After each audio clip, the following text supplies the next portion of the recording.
Добар ден, криптоентузијасти. Денеска имаме Altcoin вести. Нормално некои известувања интересни пред тоа мораме да направиме за она што го очекувате во текот на оваа недела од нашата работа. Ова е втор пат го снимаме ово видео. Техничарот број 1 успеа првото да го уништи.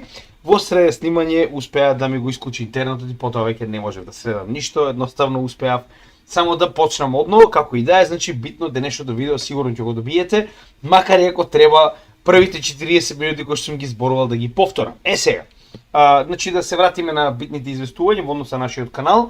Веќе направивме краток лайвстрим во текот на овој ден, каде што објаснивме до каде сме со поставувањето на студиото, англискиот канал, привилегиите на Patreon, зашто ќе спомнеме малку повеќе во ова видео малку подоцна.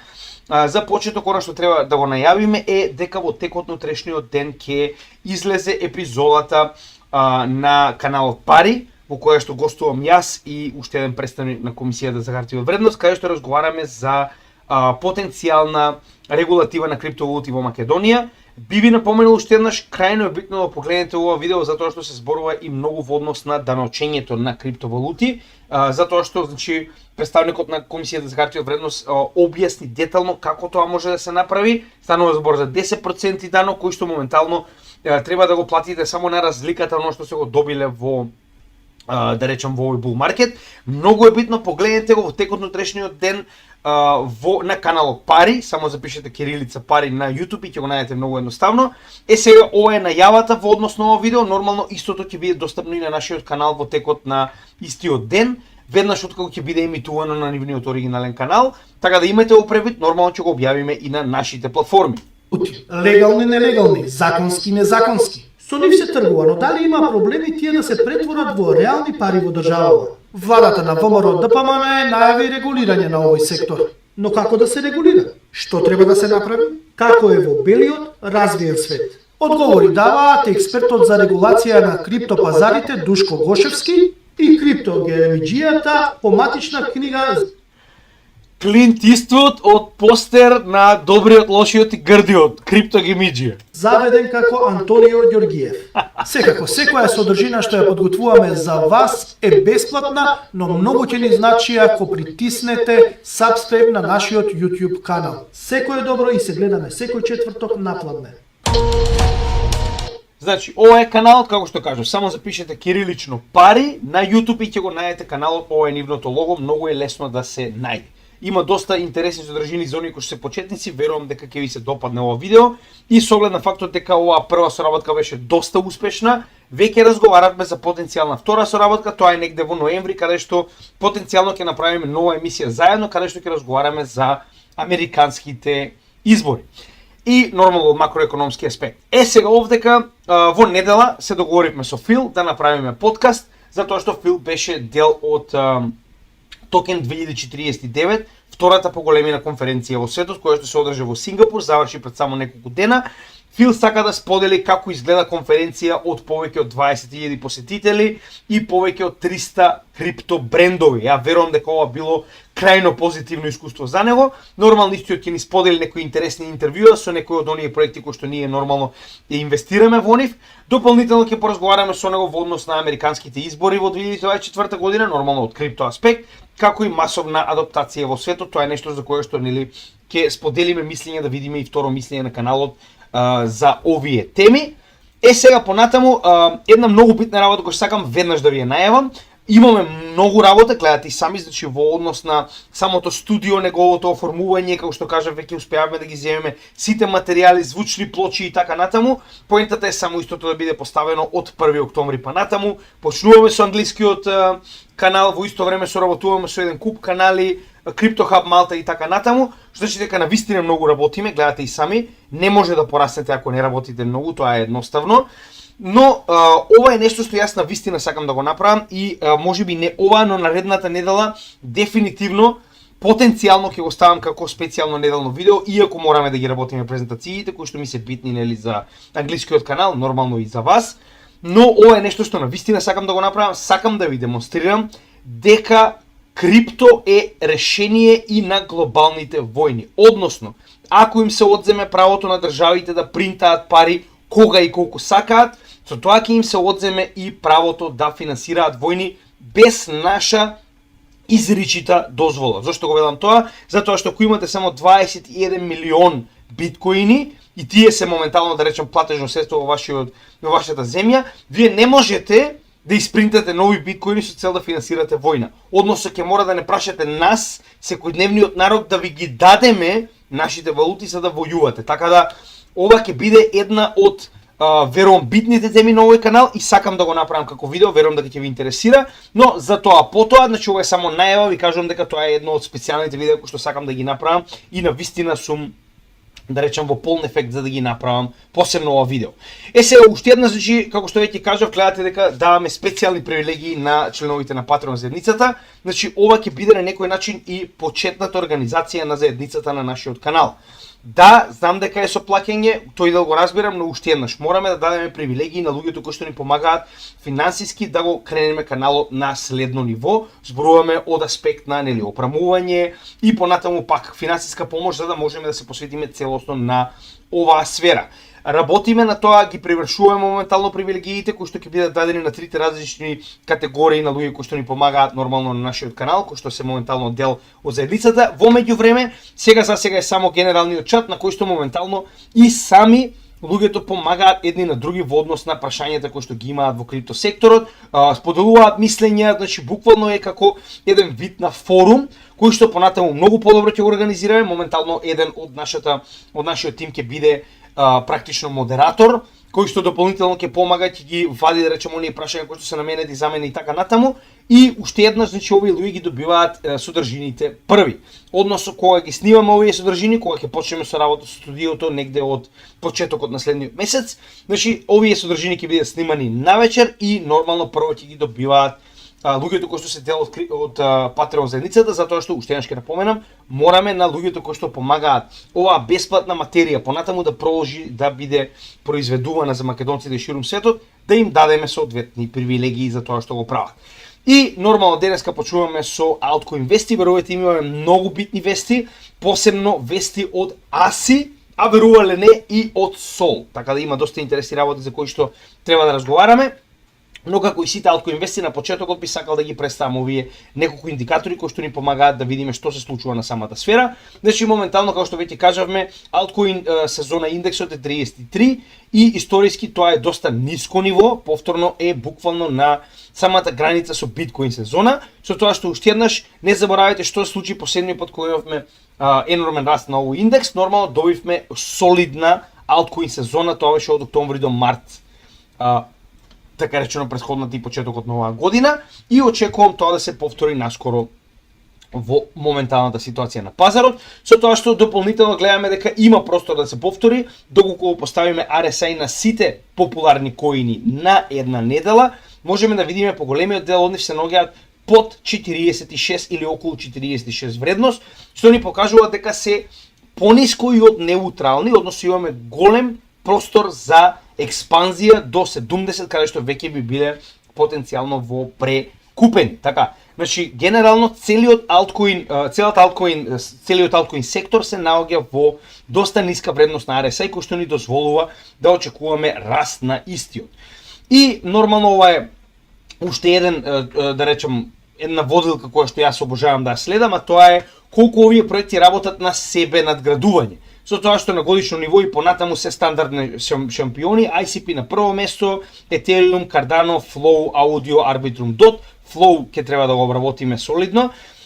Додека на неделно ниво во однос на самиот блокчейн или колку работат на самиот блокчейн, Ethereum, ICP, Cardano, HBAR, Cosmos. Кога станува збор за целиот екосистем, нормално во оваа ситуација никој не може да го победи Ethereum, има најголем екосистем, со тоа што Scale, Algorand, Arbitrum и Cosmos се на следните нивоа.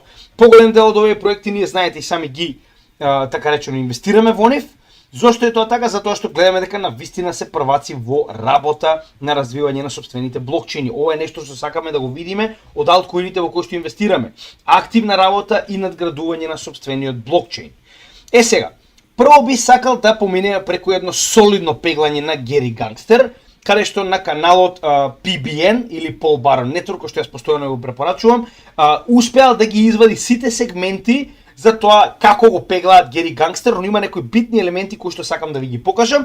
Првата работа која што сакам да ви ја покажам е буквално Хестер Пирс, тоа е една од главните, значи овдека може да го видите, само момент, Гери Гангстер заедно со останатите комесари на Комисијата за хартија од вредност, значи сите се дојдени на пеглање заедно, со тоа што Гери Гангстер и стандардно постојано зборува дека нели се јасни законите и така натаму.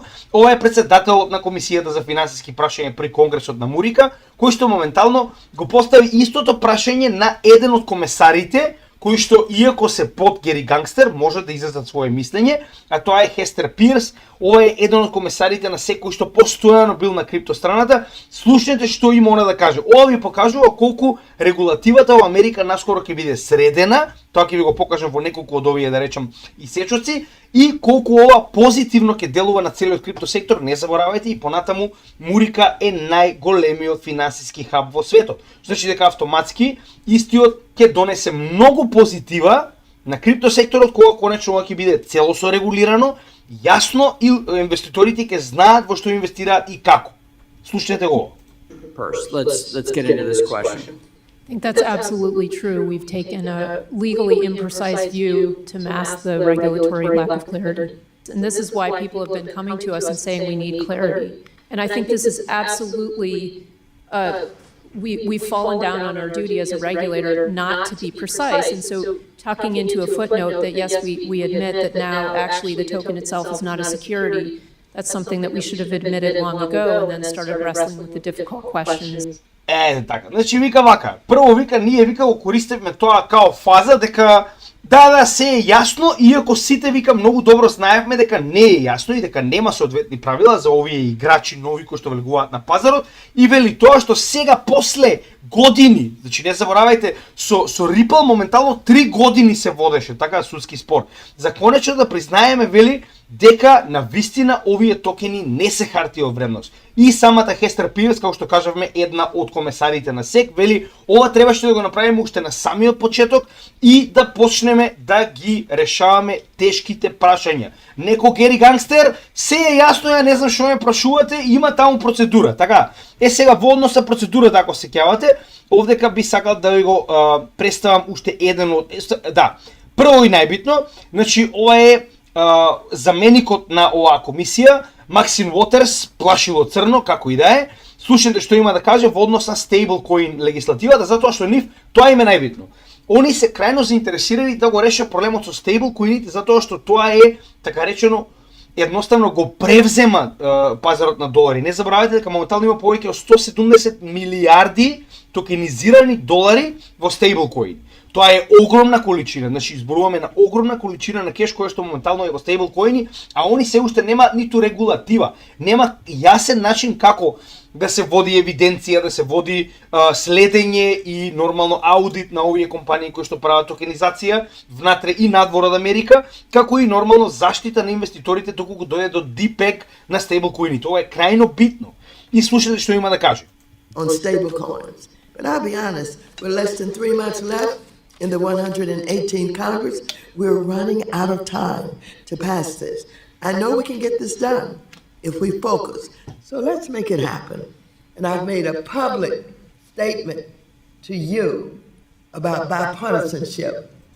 Значи овдека дури ги повикува, затоа што ова е демонкратка, ги повикува републиканците да се здружат и да ја донесат оваа законодавна рамка, затоа што е крајно битна. Значи без оваа рамка реално тоа е клучниот дел, тоа е on и off ramp моментално во крипто, така? И затоа е толку битно конечно да се донесе овој закон за стейблкоини, после тоа многу полесно ќе се регулира и се останато во Америка и да се надеваме дека ова што моментално конечно има некаква комуникација ќе прерасне во токму тоа. Сега овдека е мојот омилен, значи Том Емер секоја чест нема кога не го бришал подот со Гери Гангстер и сакам ова да го проследите уште еднаш, значи воопште не му дава ни да зборува, он е дојден да му каже. Слушајте го ова сега.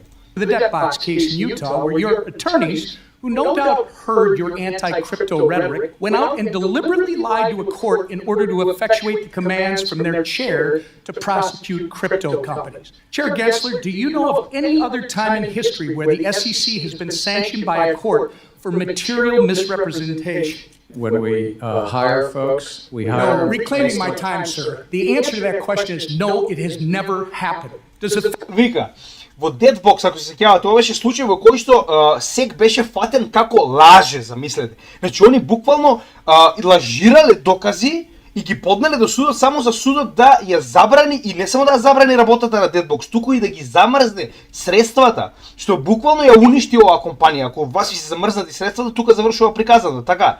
И вели, дали некојаш во историјата викат, значи тоа што вашите адвокати лажеле затоа што го слушаат вашето водење, вашата реторика против крипто дека мора да се затвори. Вели, дали некојаш во историјата на СЕК нешто вако се случило, и почна да објаснува, му вика, нема што да објаснуваш, никогаш не се случило, значи секоја чест за дечкото. Слушајте го сега ова. The fact that we're talking about this today even slightly embarrass you? Look, the matters in that case were not well handled, and we said that to the court. Reclaiming my time again. And just to be clear, the SEC had to pay with taxpayer dollars nearly $2 million in legal fees for this material misrepresentation, for this lie. Is the Debtbox case the reason that why the SEC's head of crypto asset and cyber unit resigned in June, sir? No, they went to take another job. Okay, so no one in a senior level position here in Washington, D.C. has been held responsible for this complete abuse of taxpayer dollars. Вика, покрај фактот што вика сега вика буквално секојдневните граѓани од нивните даноци мораа да платат на оваа компанија затоа што вашите адвокати лажеа. Од друга страна, нели си отиде еден од оние сениор, да речам, членови на СЕК, кој што беше заложен токму за тоа, за cyber security и криптовалути, вели не си отиде заради тоа, си отиде затоа што нашо подобра работа. Вика, сакаш да кажеш дека ниту еден, вика, сениорен член кој што требало да биде одговорен за овие луѓе не одговарал, вика, за тоа што моментално повеќе од $2 милиони, вика, од даноците мораа да бидат дадени на оваа компанија заради твоите практично, нели, твојата несоодветна работа. Слушајте го сега овој дечко. And the SEC refused to respond. Аха, They значи ова е за Coinbase случајот, значи нели каде што јасно кажано на Гери, значи ова ви покажува дека целиот конгрес е буквално настроен Гери Гангстер да ја изгуби својата работа. Ова е крајно битно, иако можеби вас не ви интересира моментално, верувајте ми, моментот кога Гери Гангстер ќе добие клоца и ќе летне надвор од неговата канцеларија, целиот крипто пазар ќе се опорави, верувајте ми, посебно компаниите кои што досега буквално се држаа настрана од крипто, само заради тоа што Гери Гангстер е тука, нели, да го направи нивниот живот пекол доколку одлучат да инвестираат во крипто. Слушате што има да каже сега овој конгресмен. Versus the SEC and where they stand. Take a look. So, Coinbase repeatedly, 30 times, tried to come in and register with the SEC, and the SEC refused to respond. They then submitted a petition for a rulemaking. Then the SEC identified potential violations in a Wells notice, but refused to identify what those were. Howie, in your mind, is very clear. Commissioner Peirce, is this moving target, is this lawlessness by the Commission conducive to investor protection? No, it's not. Вика, прво вика Coinbase доаѓа и бара да се регистрира. Вие не му давате да се регистрира, не му кажувате како да го направи тоа. После Coinbase, затоа што не може да се регистрира, прави петиција и собира од сите големи менувачници во Америка, знаете, ова сме го работеле на нашиот канал, петиција со која што бара од СЕК јасно да ја кристализира апликацијата како може одредена менувачница да направи апликација и да влезе, нели, да биде легална и да биде регистрирана во СЕК. Вика, никогаш не одговоривте на тоа и вика, наместо да им одговорите на петицијата, вие им праќате Wells Notice, што е практично опомена пред тужба, која што најчесто завршува со тужба, во која што им кажувате дека прекршиле права, но не кажувате кои права. И сега наместо да го праша него, ја прашува Хестер Пирс, вика, дали е, вика, ова заштита, вика, на инвеститорите? И ова вика, не. Па не е, нормално дека не е.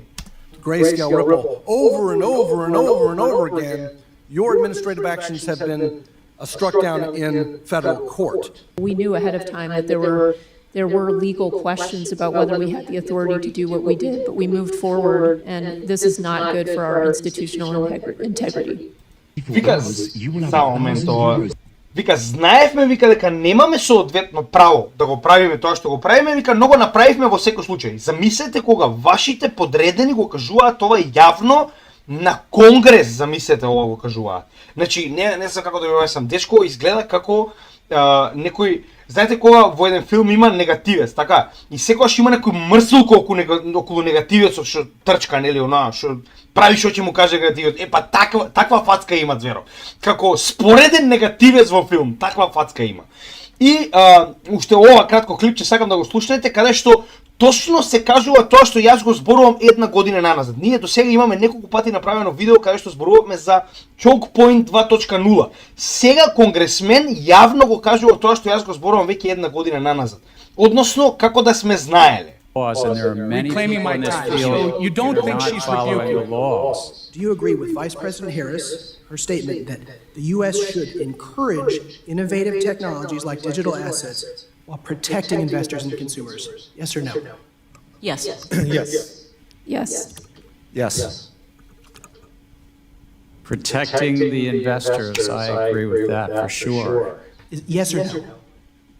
Yes, protect the investors, that's what we're doing. You've single-handedly set us back years in our support for Web3 technology. Вака сега. Вика, дали вика се слагате, сега им зборувам на комесариве, на сите, не само на овој Гуштеров.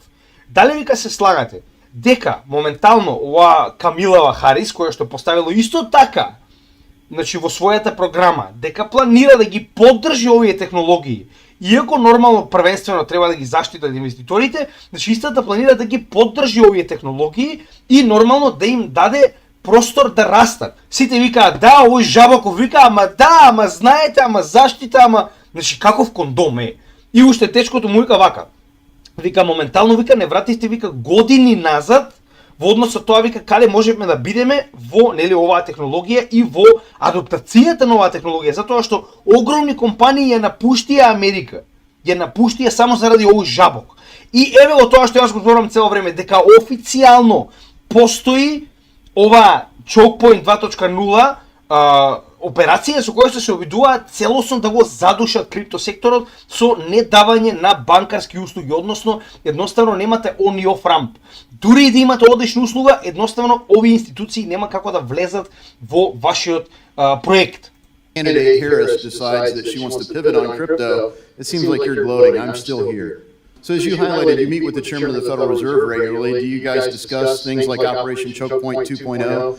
I've never heard that term, and I also want to say half of the rules that we've adopted, 42 rules, half of them have actually been Some of the words Значи како Жабок е, му вика и вика кога се среќавате, вика со претседателот на Федералната резерва, вика зборувате ли вика за Choke Point 2.0, вика се смеете ли као колку успешно сте успеале нели да го средите криптосекторот. Никогаш вика не сум слушнал вика за такво нешто. Значи колку треба Жабок да сте, немам зборови, браво. Значи Оскар за споредна негативна улога во светот. Дефинитивно треба да добие Жабоков. Вака сега.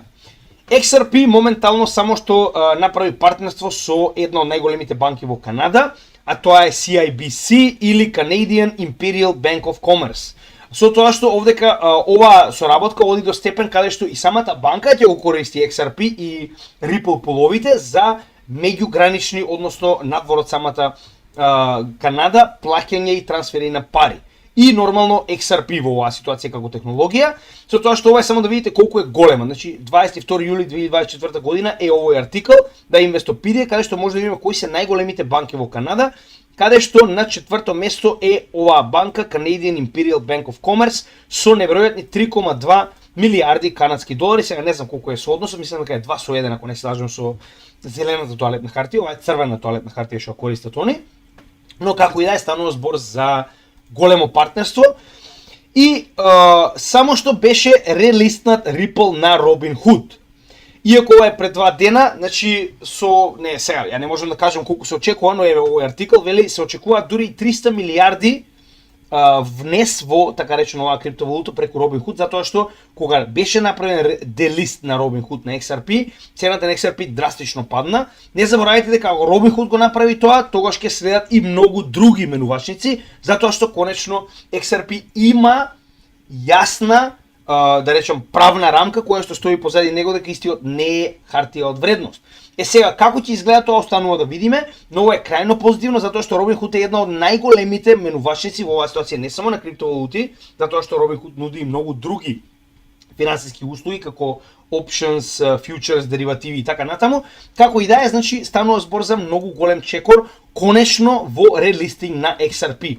Истото нема да биде само за XRP, понатаму ако овие случаи паднат против Coinbase, против Binance и така натаму, истото ќе го видиме и за Cardano, и за Polygon, и за Solana, затоа што многу од овие менувачи си направија делистинг.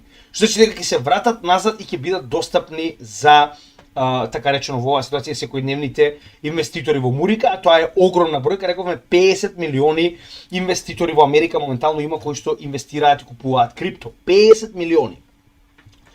И моментално ова е некоја интересна, еве да спомнеме, значи атракција каде што во Дубај, рековме дека Дубај е еден од центрите каде што XRP на вистина солидно соработува со оваа земја, моментално може да резервирате значи соба со плаќање во XRP. Значи буквално може во овој хотел, Gulf Court Hotel, Business Bay, да резервирате соба директно со XRP, значи да си платите со XRP и да одите на одмор.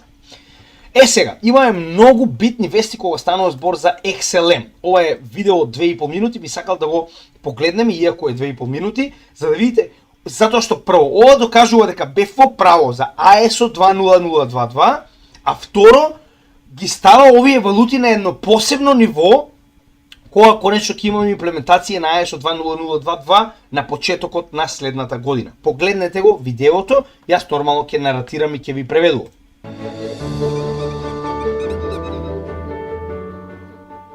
Hello, my name is Keith Baer. I'm Vice President for Financial Markets for IBM.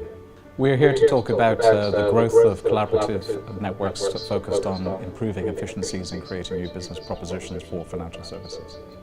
Значи IBM е една од најголемите во оваа ситуација технолошки компании во Америка, и најстарите, не само најголемите, кои што моментално вели се обидуваат да направат во оваа ситуација некаков тип на мрежа за финансиска соработка помеѓу институциите на технолошко ниво. The example I'd like to talk about is the digital trade chain. Digital technology, cloud, blockchain, these are all technologies which are driving significant transformation in financial services. A set of banks have come together to solve one of the challenges within financial services, which is the small and medium enterprise part of transaction banking. Only half of... Вика, овие банки кои што беа запишени, вика, се собраа, вика, заедно за да најдат решение како да го решат, вика, проблемот со конекцијата на блокчейн ниво помеѓу малите и средни во оваа ситуација компании, зборуваме на глобално ниво, не само во Америка, и самите банки помеѓу себе. Погледнете сега. Of whom have access to any formal credit from their banks. We are building a blockchain environment that will exist between the banks. It will create trust and transparency between the small and medium enterprises that are served by each individual bank, therefore for the banks to offer more credit facilities than they might otherwise do so. So this... Вели, не само тоа што ќе им дозволи да комуницираат со овие компании, туку ќе им дозволи и да ги понудат своите услуги на блокчейн на овие компании. Односно, во однос со тоа каде се наоѓа банката која што има своји клиенти, ќе им понуди конекција со другите банки и другите клиенти преку блокчейн и пристап до нивните во оваа ситуација, нели, пари во однос на кредит, така ако сакате директно да земете преку блокчейн кредит. This is what the digital trade chain solution looks like in practice. We have a blockchain environment network in the middle, which all banks are connected to, and the banks in turn are connected to the SMEs who they have a banking relationship with. Therefore, if we have an SME over on the right here that is selling goods to another SME in a different country on the left-hand side here, then through a menu that is provided by IBM to the representative bank, the SME can place the order that they have. It will flow through the system to the other bank and then to the other SME. And the result of this, there is trust and transparency in all. Значи, која е идејата? Идејата е дека овие банки во различни земји ќе бидат своевидно нодови во овој Hyperledger блокчейн. Hyperledger блокчейнот е наменет со цел нивните клиенти да можат преку овие банки кои што ќе бидат своевидно нодови во овој блокчейн да праќаат трансакции од една до друга страна во светот преку самите банки. Каде што буквално едниот нод ја прави трансакцијата и другиот, сега во оваа ситуација во однос со тоа, нели, каде треба да биде примена, значи овие нодови, нели, ќе се синхронизираат како стандарден блокчейн, иако централизиран во оваа ситуација со оглед на фактот дека банките се нодовите, но сепак станува збор за стандарден блокчейн, така. Сега да ме потсетаме на интересна работа. Се сеќавате на Hyperledger? Да не сте го виделе негде? Ова е слика која што јас ја објавувам едно 10.000 пати до сега, која што е буквално организацијата која што во светот треба да представува ISO 20022 на блокчейн ниво со овие проекти кои што веќе се ISO 20022 compliant, односно се влезени во регулативата и ја исполнуваат. IBM, Hyperledger и двата се поврзани со Stellar. Односно, тоа е Vesta. Stellar е блокчейнот кој што се користи во така наречениот Hyperledger со цел да се направи оваа конекција помеѓу секојдневните компании и банките кои што моментално се така речено нели нивни клиенти на овие банки, се разбираме. Погледнете. Aspects of the end-to-end trading relationship between the two SMEs. So how do we deliver the digital trade chain project and what technologies are we using? As we look at this diagram, we can see we're talking about a four-tier architecture. So at the center, we have the Hyperledger Fabric blockchain network, which is committing the order of transactions onto the ledger itself, onto the blockchain. This is supported on an IBM cloud. On the outer next ring, we have the peers. Значи, основното ниво е самиот Hyperledger блокчейн кој што матично ќе биде на cloud сервис кој што го дава IBM, а уште еднаш значи овој Hyperledger е матично на Stellar. Со тоа што во оваа ситуација на второ ниво веќе се погледнете сега ќе објасни он. These are the nodes within the blockchain network, one node per trading bank. We then have the application tier that interfaces downstream to the blockchain network itself and upstream to the user interface that is provided by the banks to give access to their clients. We're using API Connect to deliver and manage the interfaces. We also have the option of providing MQ as a messaging layer to interface into legacy systems. And then finally the presentation layer, which is what the SME actually sees in the context.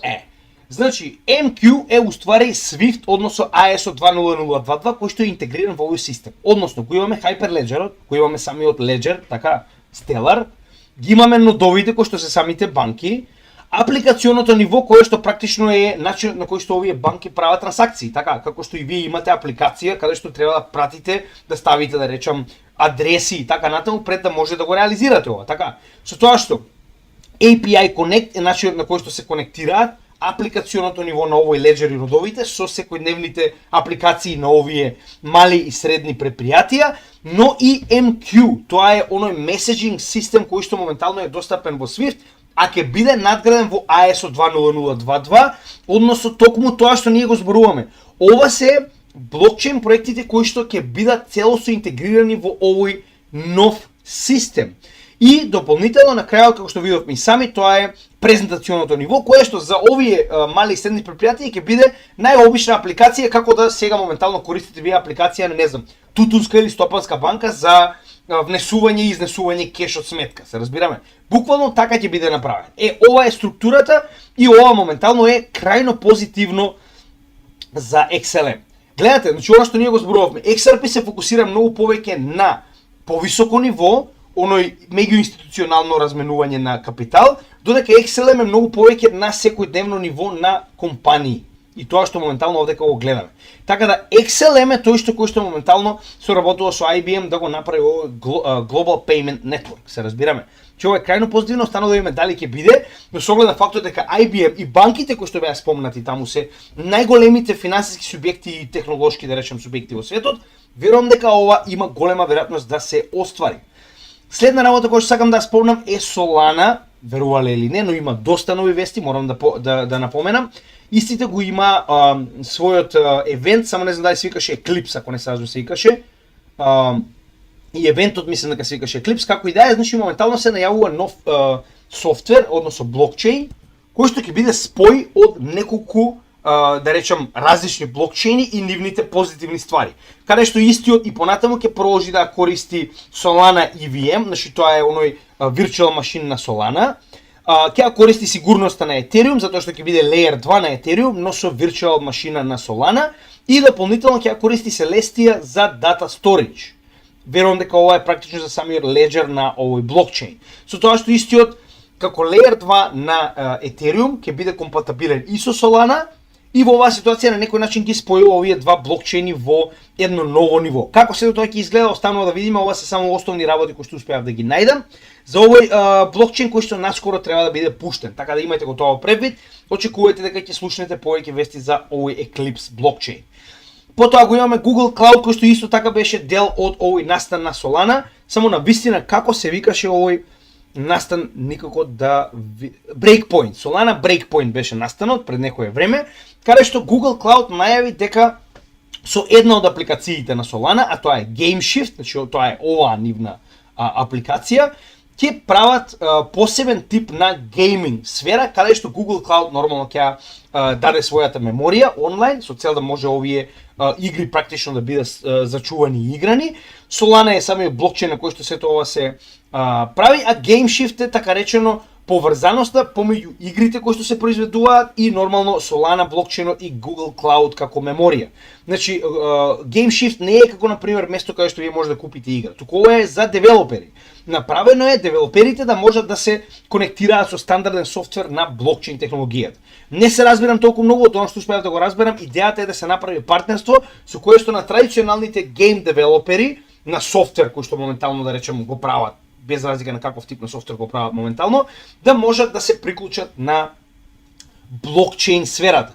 Така да ова е доста позитивно, уште една, значи Google Cloud не е мал играч и ова е доста позитивна ствар која што моментално ја гледаме од Solana, значи кога нешто се случува позитивно, мораме тоа да го кажеме, без разлика дали ни се допаѓа или не нас блокчейнот, реално ова е крајно позитивно случување на Solana екосистемот. Сега, Франклин Темплтон моментално исто така е бил дел на овој Breakpoint на Solana настан и најавува лансирање на mutual фонд, односно заеднички фонд на Solana.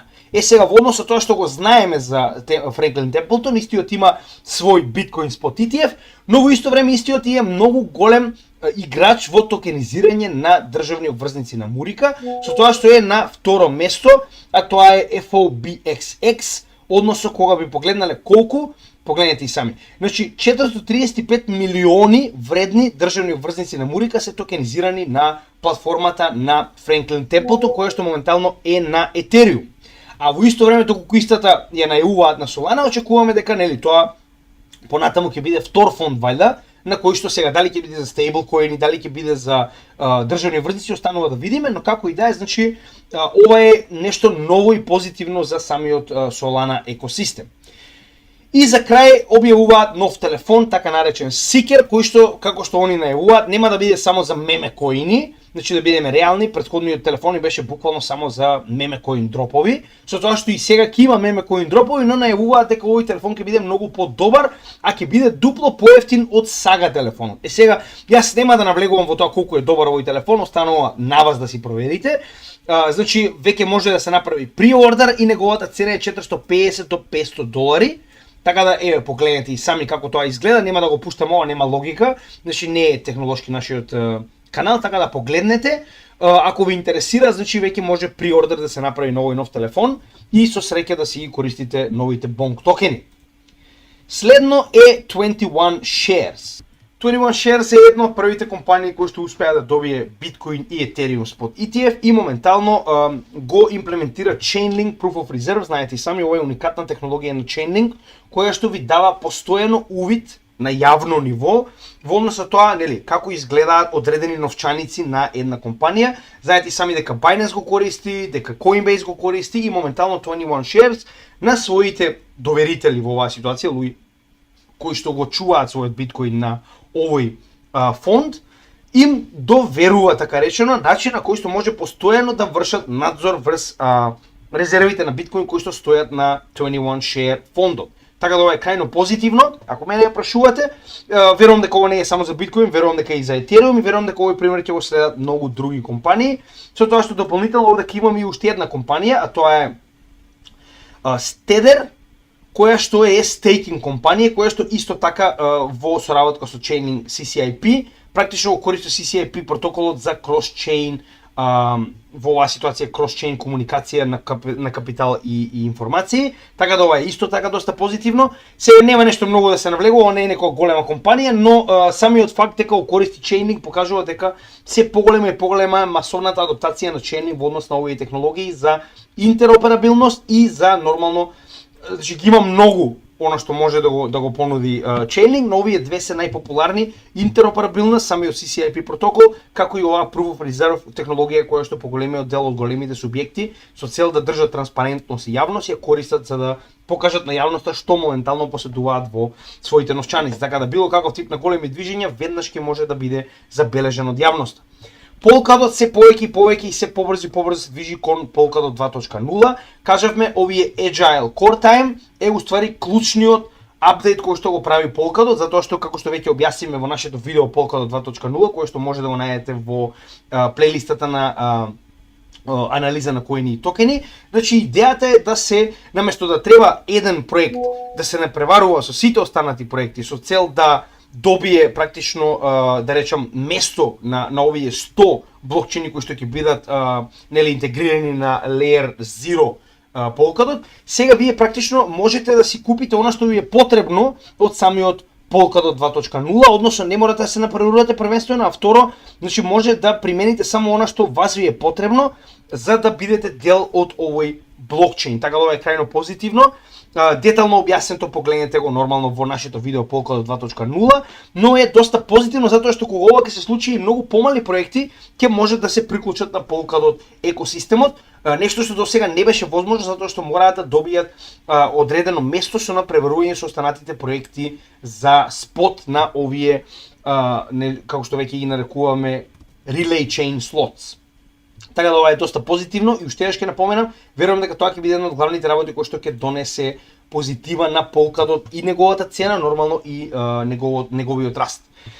Сега овој артикл многу јасно објаснува дека VeChain и IOTA се буквално неприкосновени шампиони во Европа, јас би рекол и во Азија, кога станува збор за IoT и логистика. Тоа што прво зборува за самиот VeChain кој што моментално на огромни корпорации, како што веќе сме покажале, на BMW, на овие енормно големи кинески корпорации, има возможува иновативни решенија за логистика во однос на производство, во однос на тракинг на продукти низ целиот свет и така натаму, каде што овдека дури за пример е земен healthcare, каде што VeChain има развиено посебен систем за следење на производство, транспорт и користење на ваков тип на продукти со цел дали да се знае дека истите на вистина го доживеале оној животен пат на овој продукт кој што треба да го има. Така, значи ова е крајно позитивно. Со тоа што повторно, значи supply chain нема друг блокчейн кој што ова го решава како VeChain и нуди уникатни решенија за секоја од овие компании да може да го организира. Знаете во денешно време колку може да биде сложено доставување на проекти од едно до друго место во светот. Така. Со тоа што овдека како втор шампион во оваа сфера се спомнува IOTA, каде што се зборуваат, да речем, два последователни продукти кои што моментално ги има. Првиот е Digital Product Passports, кој што е наменет за тракинг на животниот циклус на електронски и пластични добра од нивното производство, користење па до нивното рециклирање. На тој начин да може, така речено, оваа компанија да има во предвид што се случува со овие добра откако ќе испаднат од производство, како се користат, колку време се користат и дали и кога се рециклираат. Со тоа што дополнително IOTA моментално развива и посебен тип на Intellectual Property Rights, IPR Management солуција, која што во оваа ситуација посебно во сферата на уметност, во оваа ситуација се спомнува највеќе музичката индустрија, ќе се прават NFTs на IOTA, кои што ќе бидат наменети за да се спречи пиратерија и на тој начин не само да се спречи пиратерија, туку и овие права кои што ги има уметникот да бидат многу повеќе реализирани и да добие многу повеќе од она што на вистина е направено, затоа што знаете дека во денешно време музичарите добиваат некои можеби 10% од реалните пари кои што на вистина ги добива неговата да речем материја. Така да во оваа ситуација каде што вие ќе го пресечете целиот тоа производство, не знам, на цедиња и така натаму, овдека сето тоа ќе биде во NFTs, ќе биде многу полесно да биде дистрибуирано до луѓето кои што го слушаат овој артист и на тој начин нормално дека и многу поголем дел од овие пари ќе дојдат на самиот уметник. Така да ова се само секојдневни решенија кои што ги нудат овие два проекти и уште еднаш верувам дека овој артикл е одличен за да така може да видите нели насловот, доколку сакате да го прочитате и сами, има и многу по детално објаснување како овде кај спомнати We Better DAO и така натаму, но нели ова само во глобала ви кажувам дека на вистина овие два проекти имаат голема примена, иако можеби не е толку да речам ставена на прв поглед да гледате дека тоа се случува, како што тоа го прават некои проекти како Solana на пример, но е доста позитивно тоа што овие проекти се користат многу. Се ова е една од главните вести денеска, а тоа е дека ASI, алијансата помеѓу FET, Ocean и Agix, моментално се проширува со уште еден проект, а тоа е Kudos.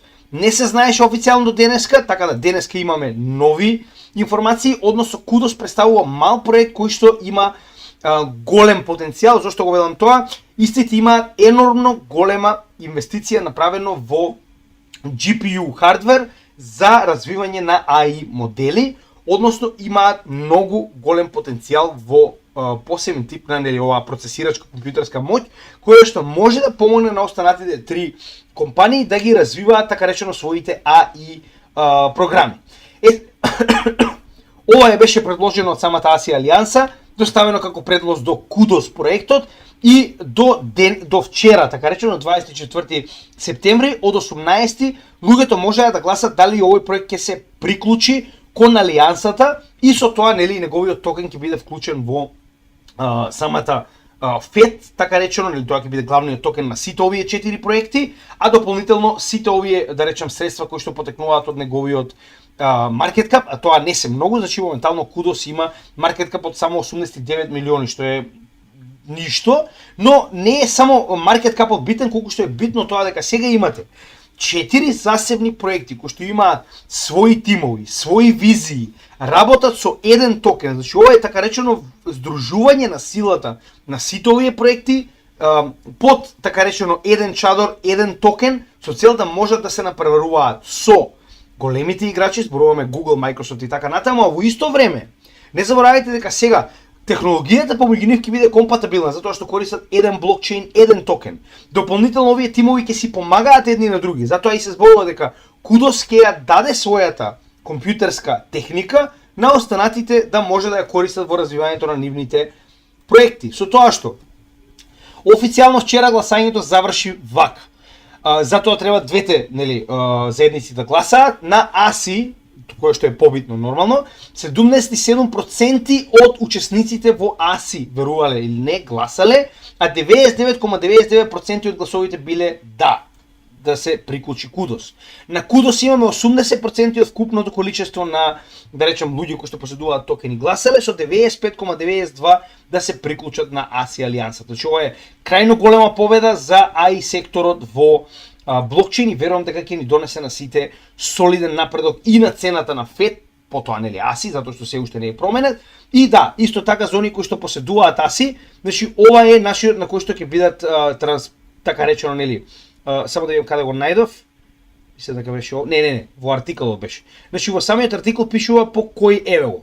Значи conversion ratio ќе биде за 112,5 Kudos токени ќе добиете еден FET токен во однос на цените кои што ги имаат во последните средната вредност во последните 30 дена.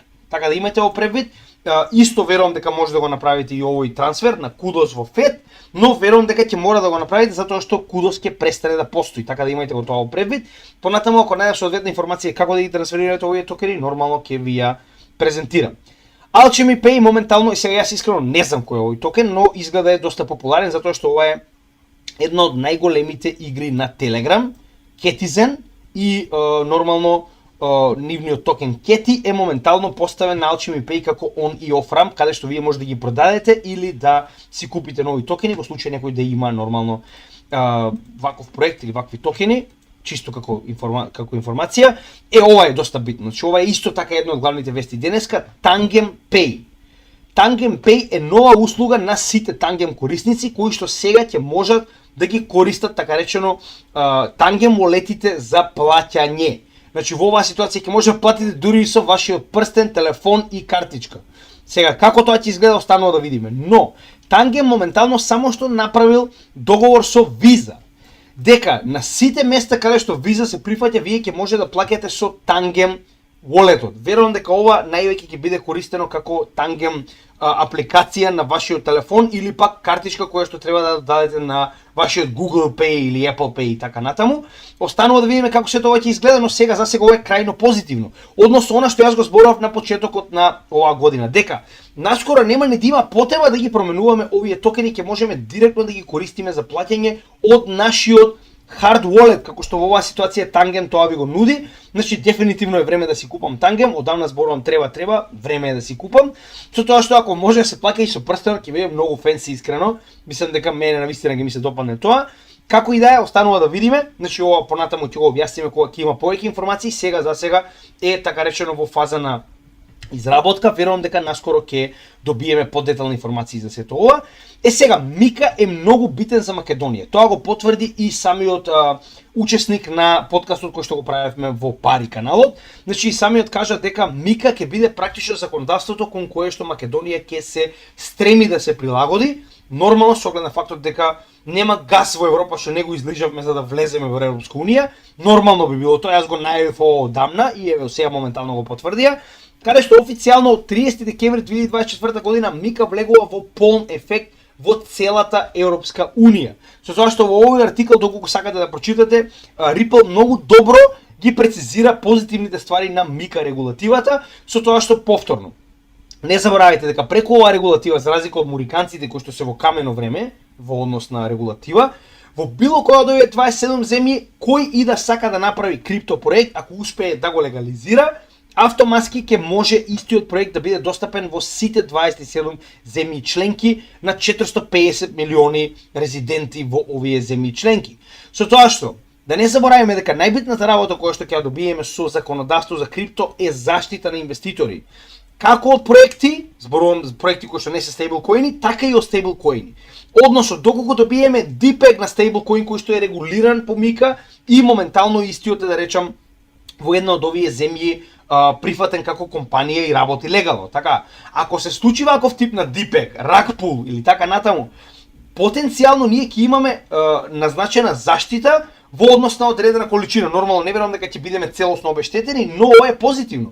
Затоа што ќе имате заштита. Сега ако има DPEG, тоа е тоа, дечки, никој не може да ви помогне. Така, оние кои што преживеаат DPEG на Тера Луна, тоа е тоа, заборавајте ги тие пари. Оние кои што преживеале rug pull, тоа е тоа, заборавајте ги тие пари. Додека со Мика, моментално, ако имате заштита од банкарски колапс, имате заштита и од колапс на овие ентитети. Нормално секоја земја тоа различно го регулира, но е нешто што верувам дека ќе биде крајно позитивно за сите нас, па така и во Македонија. Ако го превземат овој закон, тоа ќе биде позитивно за нас затоа што ќе имаме заштита. Сега, значи тоа е во однос на Мика, само сакам да ви кажам дека доаѓа, вели стейблкоините и крипто моментално се буквално закана за фиат парите во Источна Азија. Вели 40% од трансакциите и од вредноста е во стейблкоини и во крипто, верувале или не, и мене не ми беше веројатно кога го видов овдека, со тоа што вели, значи 8,9% од глобалниот крипто пазар е токму во овој регион на Источна Азија, каде што е сега овдека има еден интересен репорт каде што би можеле да видите како тоа изгледа, но ова не се мали, да речам, не е ритейл сектор, тоа сакам да ви го кажам. Значи, погледнете во однос на трансакциите кои што биле превземени во текот од јули до јуни 2023 до 2024 година. Значи, погледнете дека овдека само погледнете. Значи, луѓе кои што правеле трансакции помали од $1,000. Погледнете. Значи, не се ни гледа каде сме, погледнете го. Large retail од 1 до 10,000, погледнете. И погледнете кој на вистина уствари е дел од... Тоа што сакам да ви го кажам. Еве ви уште еден доказ дека моментално институциите се тие кои што дебело влегуваат во крипто. Вели, големи институции над 10 милиони трансакции во долари, погледнете. Институции од 1 милион до 10 милиони и професионалци, ова се професионални компании кои се занимаваат со крипто. Што значи дека еве кај сме ние, така. Ја не верувам дека некој од вас прави трансакции поголеми од $10,000, да бидеме јасни, така. Што значи дека еве кај сме ние, погледнете, еве ова е ритейл секторот. Не заборавајте дека сега моментално сме надвор од bull market, така да ова ќе скокне кога конечно ритейл секторот ќе се врати на пазарот, но сега за сега еве каде сме ние. За една година, еве, ова сте вие. Што значи дека институциите дебело влегуваат на пазарот и тоа многу јасно може да го видите од овој чарт. Следна интересна работа, која што исто така мора да напоменеме е, се сеќавате оној SAP 121. Тоа е практично правилото кое што го внесе СЕК со цел да го воведе Choke Point 2.0 и да им забрани банкарски услуги на секојдневните криптокомпании именувачници. Моментално, верувале или не, значи BNY, односно Bank of New York, Mellon, така се нарекува таа банка, доби исклучок од ова правило и е првата банка во Америка која што може директно да прави кастади на своите клиенти на биткоин. Односно, вие сега моментално, доколку живеете во Нью Йорк и имате биткоин, може да си побарате од оваа банка, доколку имате сметка, да ви овозможи, како што, например, барате девизна сметка, да барате и сметка за биткоин, каде што ќе може да си го депонирате вашиот биткоин во оваа банка и она да ви го чува, да прави кастади на вашиот биткоин. Ова е крајно битно затоа што ова уште толку ни покажува дека банките немаат друг избор освен да бидат дел од криптосекторот. Нема бегање, дечки. Ова е тоа. Ова е моментот каде што се гледа дека сме ги победиле. Традиционалните финансии се борат со институциите да добијат право за кастади врз криптовалути. До каде стигнавме? Пред 4 години се преправаа дека не постоиме, сега имате ситуации во кои што најголемите банки во светот, не само во Америка, се направуваат кој ќе има кастади врз криптовалути или кој ќе овозможи тргување на криптовалути. Не знам како, значи ако ова не е булиш за вас, нема друго што може да биде булиш, разбираме? Значи банките и институциите се последната пречка до глобална адаптација. Кога они тоа ќе го прифатат, тоа веќе нема никаква реална пречка која што може да го спречи степенот на глобална адаптација на криптовалутите. Siemens моментално издава дигитален бонд или во оваа ситуација тоа е блок на акции кои што го купуваат големи германски банки, вклучувајќи ја и Deutsche Bank, на Polygon. Значи, веќе гледаме каде и овие институции помеѓу себе издаваат блокчейн акции, во оваа ситуација сега нели должничка хартија од вредност, каде што овие 330 милиони кои што моментално банките ги позајмуваат на Siemens, се направени така на Polygon мрежата со смарт контракт кога ова ќе истече време во кое што ги позајмиле парите, автоматски назад да се вратат овие пари со одредена камата или пак во инсталации, installments како ги нарекуваат рати. Така да ова е крајно позитивно, гледаат и овие институции дека ништо не го заменува смарт контракт. Значи ништо, затоа што е целосно децентрализиран, затоа што ако еднаш нешто подесите, истото дефинитивно ќе биде направено и моментално гледаме дека ова почнува на институционално ниво да се користи постојано. Прост пример. И уште еднаш ќе ве гледате и сами, значи во исто време CBDC напредуваат, да не заборавиме. Значи ова е вест во која што Santander банката, Visa, Mastercard се избрани да бидат дел од CBDC пилотот во Бразил, така наречен DREX. Сега, зошто е ова битно? Затоа што немој да мислите дека само блокчейн технологијата напредува во однос на криптовалутите кои што е приватен сектор. Верувајте ми, државите се дебело заинтересирани да го направат и CBDC делот, затоа што од нив зависи како се тоа ќе заврши кога станува збор нормално за следниот период во кој што се обидуваат да направат целосна централизација на монетарната политика. Така да немој да заборавате дека и CBDC работи напоредно и дека уште еднаш, јас постојано го зборувам ова. Јас лично 95% од моето портфолио, се што имам во животот во крипто, со цел да се заштитам од ова, затоа што ова доаѓа сакале ние или не. Многу од вас мислите дека ова е филм, верувајте ми не е. Разбудете се пред да биде прекасно, затоа што утре овие вакви типови на валути и државите кои се стојат позади нив, со едно копче можат дури и да ви забранат да можете да ги користите овие валути, односно вашиот капитал, за да купите приватни криптовалути. Имајте го тоа предвид, многу пати сме зборувале, оние кои што не слушнале, погледнете ги видеата за CBDC на нашиот канал, само запишете CBDC, има неколку, погледнете ги за да ви стане јасно кое е најновото зло моментално во технологијата во светот. И нормално за крај, уште еднаш ќе напоменам, значи благодарам на сите оние кои што се дел од Patreon, значи на некој начин вие навистина помагате овој канал да биде дигнат на следното ниво. Овие пари ќе бидат искористени за опремување и унапредување на самиот канал на повисоко технолошко ниво, нормално и понатаму да биде целосно насочен и мојот и работата на каналот и тимот кон ваше едуцирање. Така да ви благодарам и се надевам ќе станете дел од нашата Patreon заедница. Како може да го направите тоа? Во дескрипцијата на секој од нашите видеа во овој дел, прво може да видите што се случува во видеото, зашто зборуваме и во кој дел, потоа може да го најдете Patreon membership, значи тоа е практично линкот кој што ќе ве доведе до самиот портал и односно нашата страна на Patreon, каде што ова се моментално, сега како што веќе кажам, значи работиме на привилегиите кои што ќе бидат дадени на овие 3 групи, моментално ќе ги подобриме, кажав дека ова е местото каде што ќе комуницираме највеќе со нашата заедница, а нормално и понатаму остануваат Купи ми кафе и блокчейн адресите како добротворни места каде што ако сакате да го наградите нашиот труд, можете тоа да го направите на овие начини и се тоа што досега сме го добиле ќе биде искористено со цел да се помогне на македонската нација која ќе добиеме соодветна количина на пари како што тоа го направивме во 2 наврати до сега.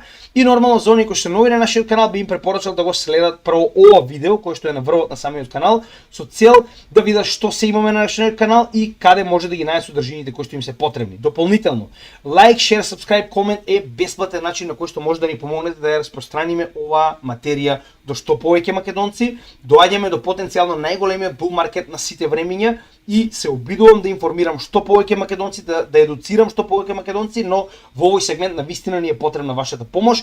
Буквално еден лайк, шер и комент или сабскрајб нормално на нашиот канал помага оваа материја да биде така речено распространета до што повеќе македонци. И за крај ги имаме нашите 3 канали на кои што моментално може да следите нашата работа, со тоа што сите оние кои се нови на каналот на Рутуб, секој ден објавуваме да речам постара материја од нашиот основен и напреден курс за техничка и фундаментална анализа, кој што е повеќе од 123 видеа. И овие видеа може да ги погледнете на Рутуб, ги објавуваме на нашите социјални мрежи, за оние кои што се малку поназад со самата материја да може да следите по ред. Така да ви благодарам, ние моментално се спремаме да одиме на CryptoHub Малта, денеска ќе има интересна ситуација, ќе има некаков си крипто квиз за практично ќе дава леџери како награда, така ќе биде интересно. Кој е во Малта, повелете вечер, се гледаме на CryptoHub Малта, кој не се гледаме во утрешното видео на подкастот Пари.